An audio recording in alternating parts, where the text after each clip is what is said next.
This was amazing. Of course, I loved Citizen 4 as well. I mean, delving into the journalistic part of this, how did you guys sort of, get the feel for how important it was what you were doing?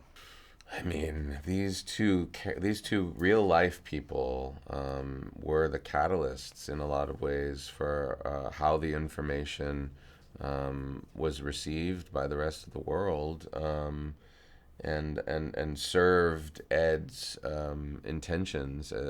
Helped him with a lot of integrity, a lot of courage. Even though I don't think they probably. You said that earlier, Melissa was like, I don't think they would have really thought of themselves as brave. They just were doing what they believed in at any cost.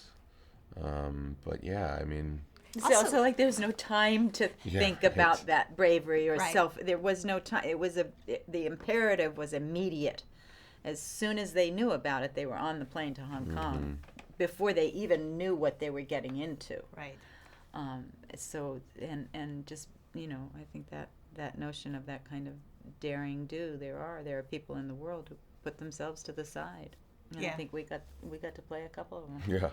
Well, it's also, as a journalist, you would just be you probably wouldn't realize how excited you are to be breaking a story like this. You know what I mean?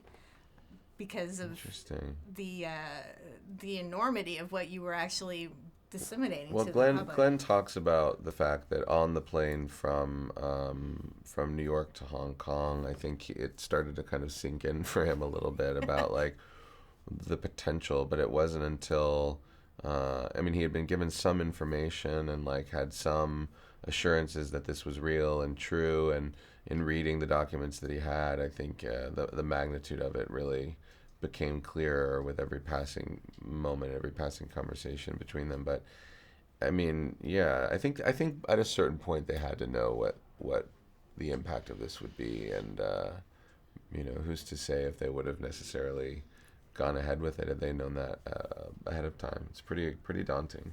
Yeah. What were your reactions to when the Snowden thing first hit? Your personal reactions? Honestly, it was one of those things where, like, I knew the general gist of the story, but, like, there was a part of me, to be honest, that was like, oh, well, that doesn't involve me. Me too. I think it's a very easy, complacent place that we've all, and then seeing Citizen 4, and then, reading Glenn's book and reading this script and really understanding, like, oh, no, this involves all of us. My complacency was really shaken out of me by doing this movie in a way that I'm grateful for. Yeah. Well, my husband actually worked in the NSA for a short period of time. Are you allowed to tell he was us in the that? Air Force. Yeah, I asked him, I go, can I tell them the story? He goes, yeah.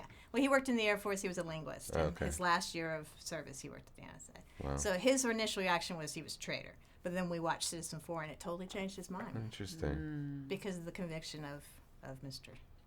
Snowden, and how he felt about it. It's really good to hear. Yeah. It's really good to hear. It is. It's an interesting thing in our lives where we can hear something and jump to a conclusion.